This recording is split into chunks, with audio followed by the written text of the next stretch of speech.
Buenas noches, bienvenidos y bienvenidas a una nueva charla de Nueva Acrópolis, Uruguay, de este ciclo que hemos denominado Los motores ocultos del Renacimiento. Y si hablamos de Renacimiento y hablamos de motores, ¿cómo no vamos a hablar de el personaje más emblemático quizá del Renacimiento, que es Leonardo da Vinci? Este hombre que reunió tantas características en sí mismo, ese arquetipo de la época.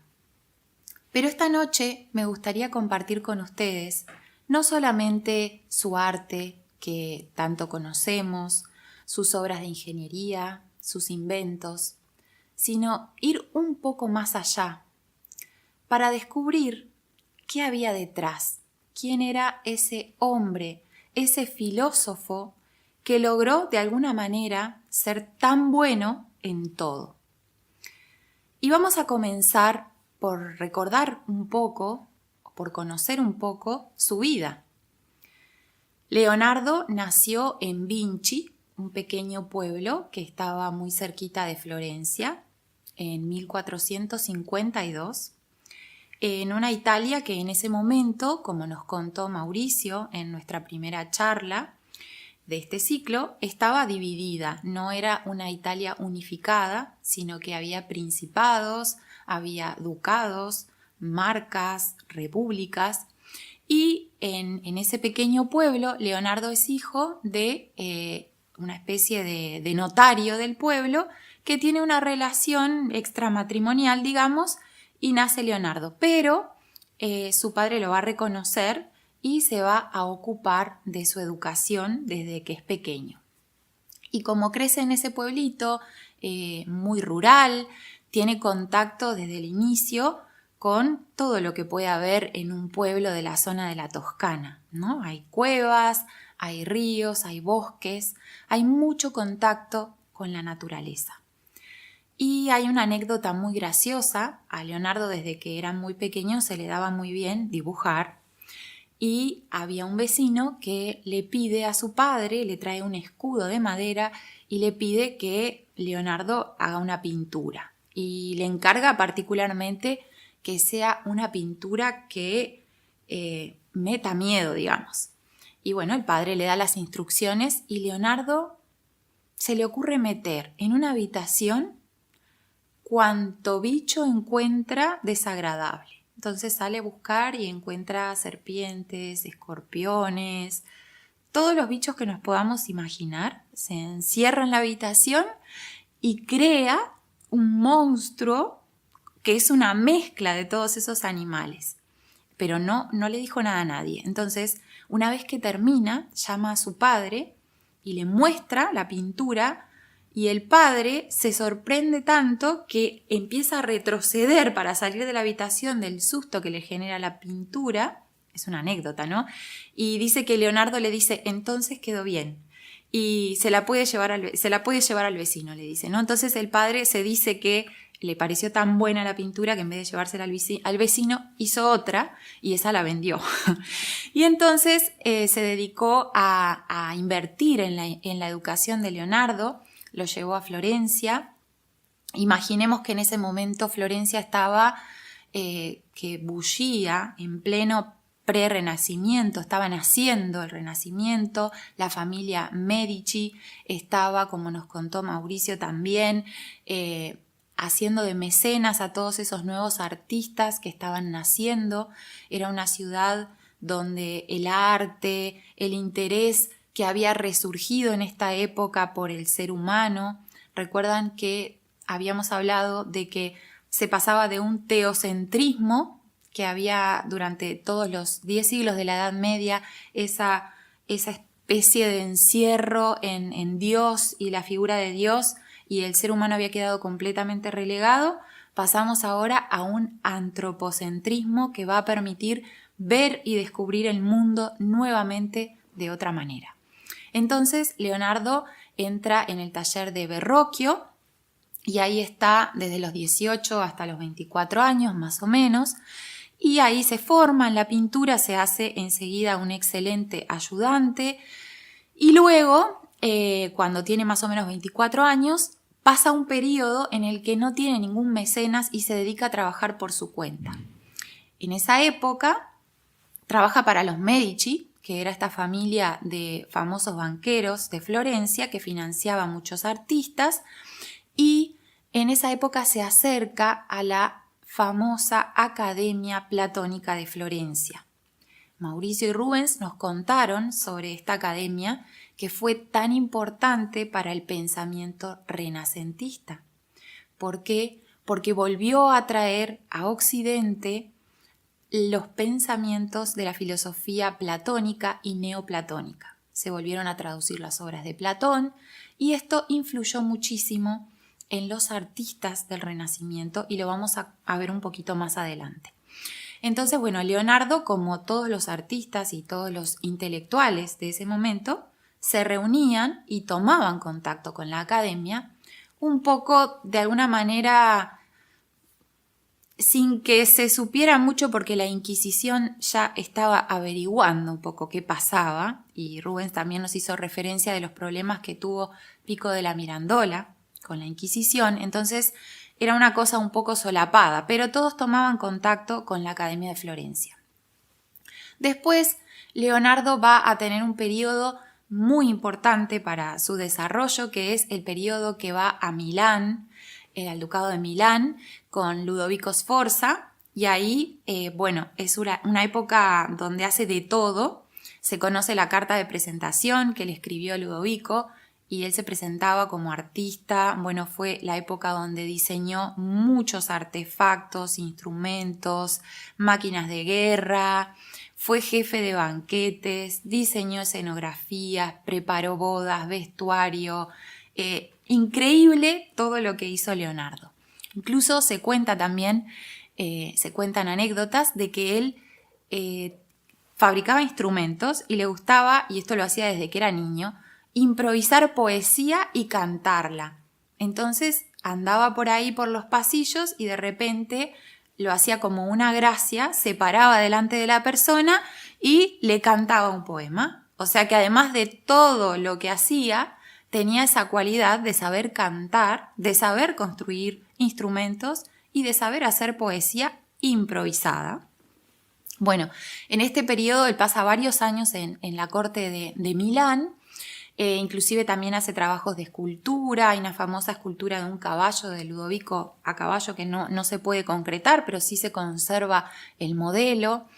Y después pasa un periodo en el que viene, va a estar un breve tiempo en Venecia, vuelve a Florencia, vuelve a Milán, va a Roma.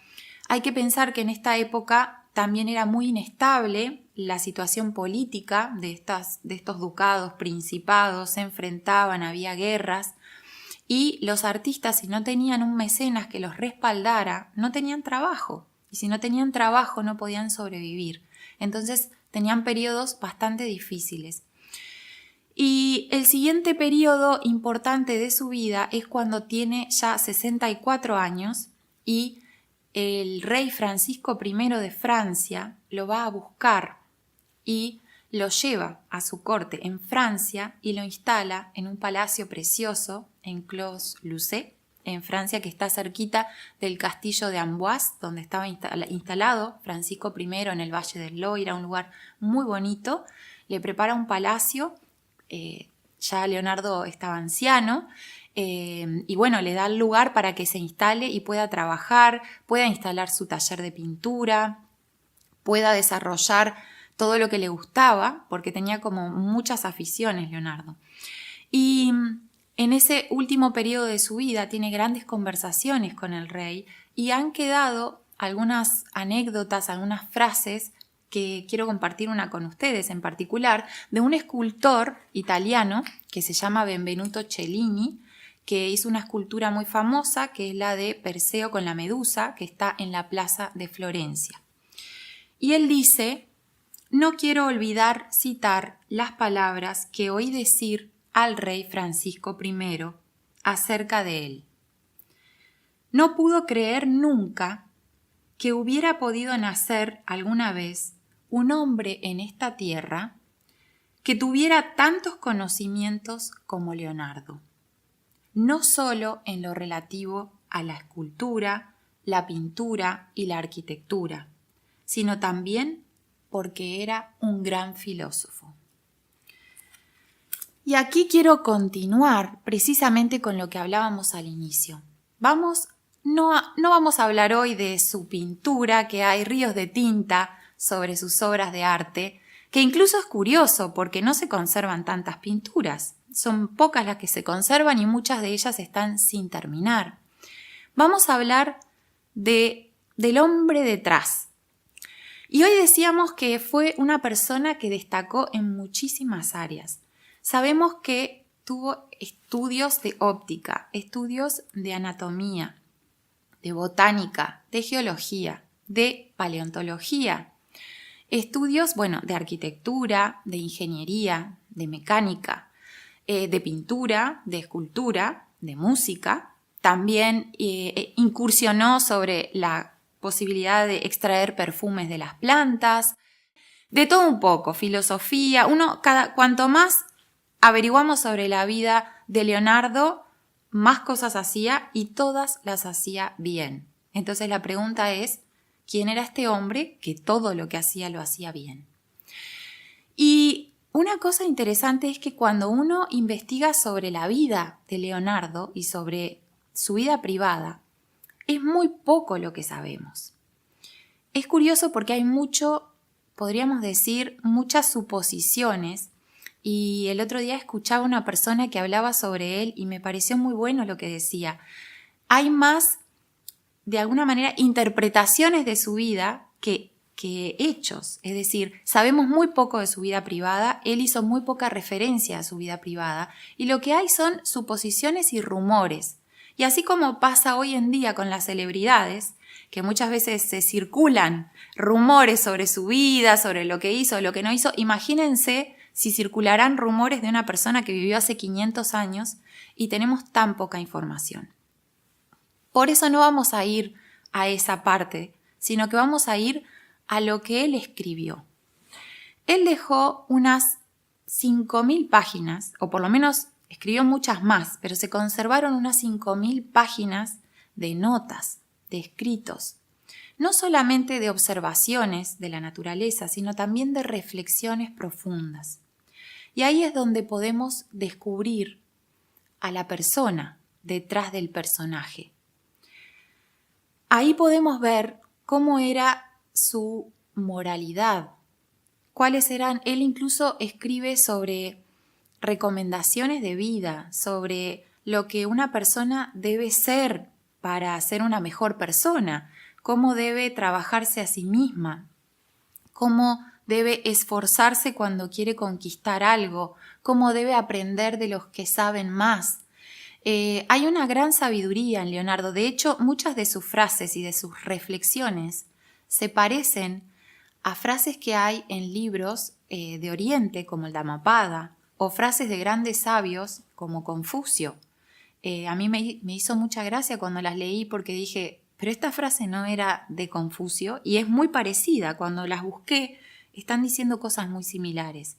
O sea, es un hombre de mucha sabiduría y quizá no lo conocemos tanto en este aspecto. Y en este sentido, me gustaría destacar un aspecto de la filosofía que tiene que ver con eso que Sócrates devolvió a la filosofía, que es su vínculo con la moralidad.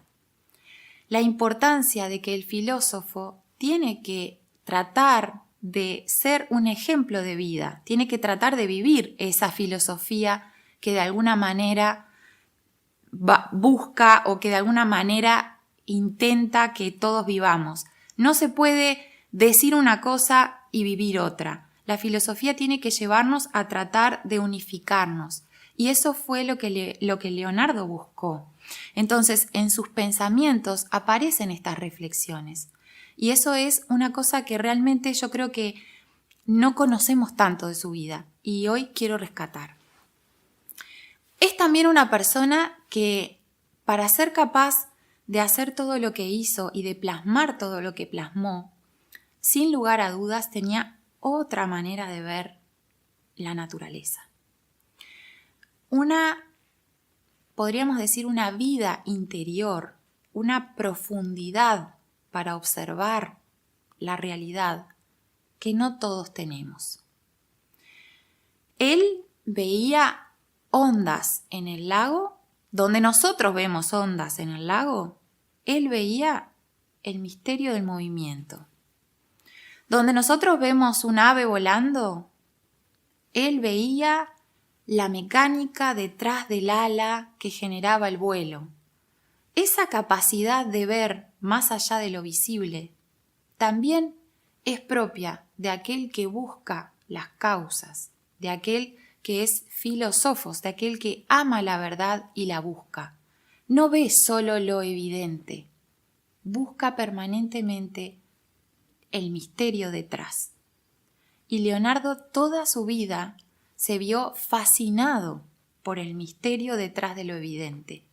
Y nos lo quiso decir y nos lo legó en su obra. Y por eso su obra sigue siendo fascinante. Aunque uno no entienda nada de pintura, se queda conmovido ante las pinturas de Leonardo. Y sin embargo, hay otro montón de artistas que son muy buenos, pero Leonardo capta algo que los demás no saben captar. Esa profundidad para ver en la realidad cosas invisibles, la aplicó a todo lo que hacía. Por eso, todo lo que encaraba, aunque fuera una escenografía, aunque fuera una cosa aparentemente simple, estaba cargado de esa profundidad. Voy a poner un ejemplo relacionando con esto de la búsqueda de ese misterio más allá. Él estuvo buena parte de su vida cautivado por el movimiento, por el motor del movimiento y por aquellas cosas que lo producían. Y acá hay un elemento curioso o interesante que quizá podamos conectar con ese contacto que tuvo en su juventud con la Academia Platónica de Florencia, porque Platón en el Timeo dedica una parte al misterio del movimiento y precisamente a este misterio de cómo la materia puede pasar de lo estático al movimiento. Y eso fue algo que Leonardo investigó no solamente desde lo científico y desde lo técnico, sino desde lo profundo, desde lo metafísico. Él observó sobre todo las aves, los caballos, tiene dibujos de la fisionomía de los caballos, de las aves, del movimiento de los gatos cuando juegan, por ejemplo, del ser humano, no solamente de la estructura, sino de cómo esas formas eran capaces de pasar, de canalizar desde lo estático, lograr el movimiento. E inclusive, él se fascinó mucho y fue un precursor en el estudio de esto por la fisionomía de las personas. Él tenía una teoría y dibujó muchísimos, hay muchos dibujos de rasgos de personas.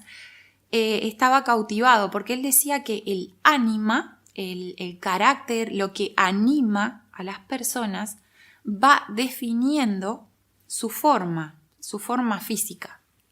Entonces, también ahí es la expresión del movimiento de algo más sutil que termina por plasmarse en algo material. Bueno, posteriormente hubo muchos estudios relacionados con esto y es realmente algo fascinante y él lo profundizó muchísimo. También estudió y hay mucho material y muchos dibujos y muchas anotaciones sobre el movimiento del agua, sobre el movimiento de la energía, del aire, los remolinos, la espiral, todo ese misterio. Lo que quiero decir con esto es, no solamente era el dibujo físico, sino que al buscar la causa profunda, cuando él llegaba a la plasmación física, claro, lograba algo que era mucho más vivo, más vívido, que el dibujo en sí. De hecho, podía transmitir algo quizá que no somos capaces de ver en la realidad, porque estaba poniendo lo que él había podido abstraer mediante su reflexión.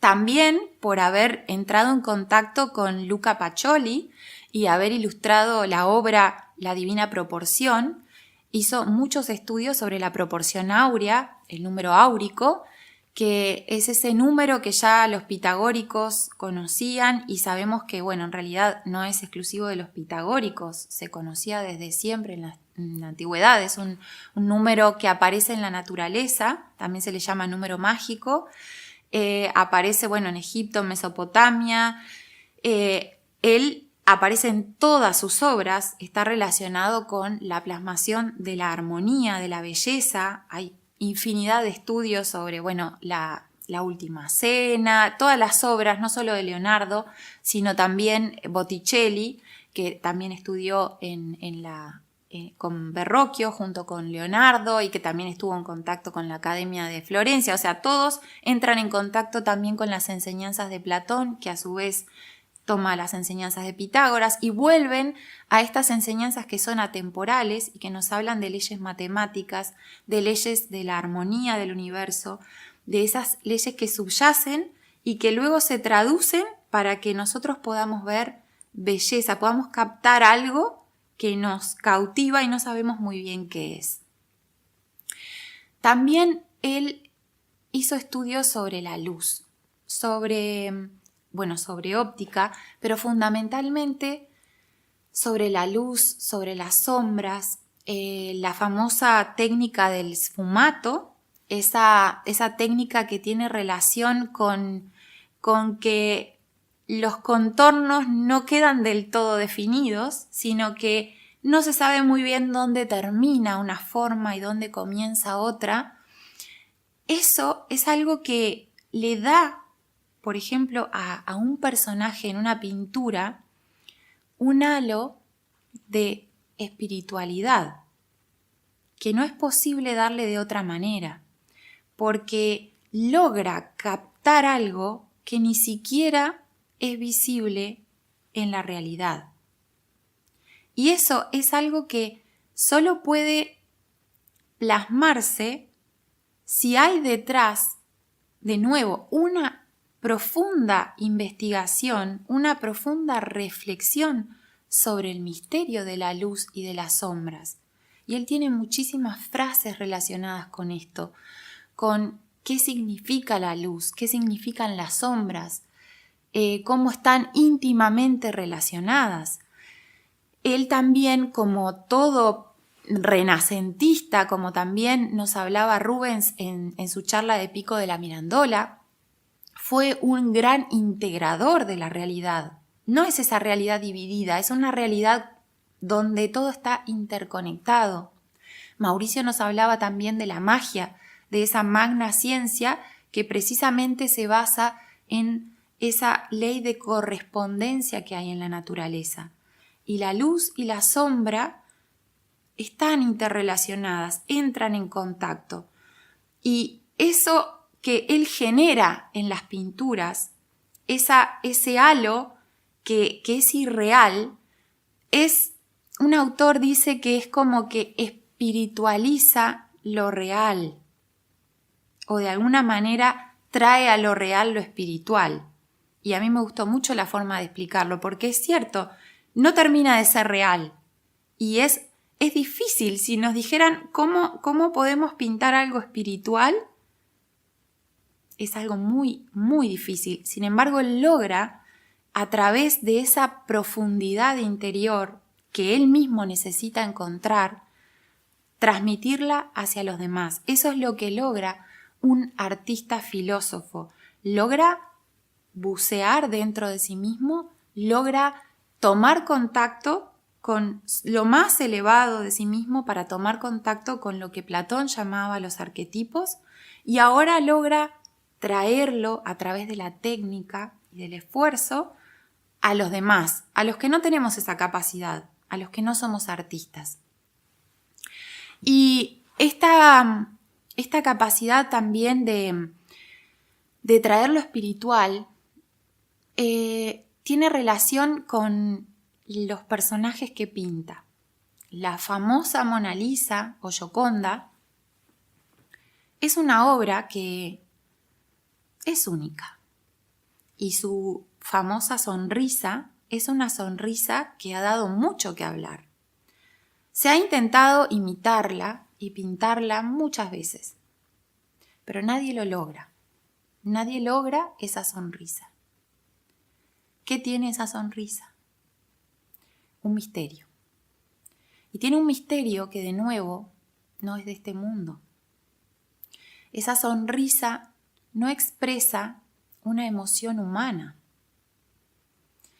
Expresa quizá un estado espiritual, un estado de imperturbabilidad, un estado casi de superación de lo humano. Un autor también decía que le recordaba a esas sonrisas de las estatuas griegas clásicas, que tienen una sonrisa que también no es una sonrisa de alegría, no es una sonrisa humana, es una sonrisa sutil, elevada. O a las sonrisas egipcias, esas sonrisas de esos dioses que son sublimes, sagradas. Ese es Leonardo. ¿Y por qué nos cautiva tanto? ¿Por qué seguimos hablando de él? ¿Por qué hoy en día nos seguimos fascinando con sus obras? Pero sobre todo, nos sigue fascinando él. Y quizá nos sigue fascinando porque de alguna manera nos recuerda que todos quisiéramos ser un poco como él. Y quizá todos tenemos la capacidad de ser un poco como él. Él siempre decía que lo que se necesita es aprender, estar dispuesto a observar la naturaleza, aprender y sobre todo esforzarse. El esfuerzo, la perseverancia hace que cualquiera pueda convertirse en un genio. Y este hombre lo que hizo, en realidad, fue no detenerse, fue no aceptar los límites, fue buscar más allá de lo visible, fue romper los límites de la realidad desde su propio interior, fue atreverse a profundizar, fue convertirse en un verdadero filósofo. De alguna manera nos inspira a ese espíritu renacentista, nos inspira a buscar también nosotros romper esos límites y atrevernos desde la humildad a hacer cosas grandes, a dejar de ser superficiales, dejar de quizá estar siempre corriendo, porque si uno corre no logra ver más allá de lo visible. Es necesario conseguir una serenidad interior, es necesario detenerse. Y me gustaría dejarles una frase muy bonita de Leonardo para que nos inspire, que dice, y nos habla a nosotros: ¿por qué no emprendes una obra de tal magnitud que te permita vivir después de muerto, en lugar de dedicar tu vida a soñar como lo hacen los difuntos? Así que atrevámonos a soñar, pero a vivir, a crear una obra, a plasmarla, a romper nuestros límites, a ser renacentistas, a crear un mundo mejor, a ser filósofos. Muchas gracias y los invitamos a seguir nuestro canal, suscribirse para seguir nuestras próximas charlas.